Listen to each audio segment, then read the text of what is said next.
Huwag kang matakot na mabigo. Mas matakot ka na palampasin ang mga pagkakataon na hindi mo man lang sinubukan.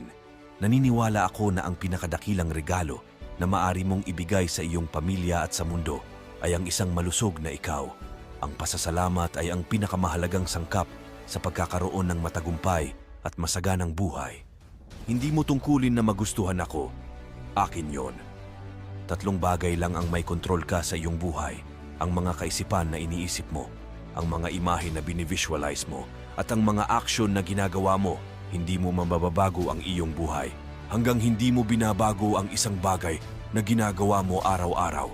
Ang sikreto ng iyong tagumpay ay matatagpuan sa iyong araw-araw na ginagawa. Hindi ka bibigyan ng pangarap kung wala kang kakayahang tuparin ito. Ang paninisi ay pag-aaksaya ng oras.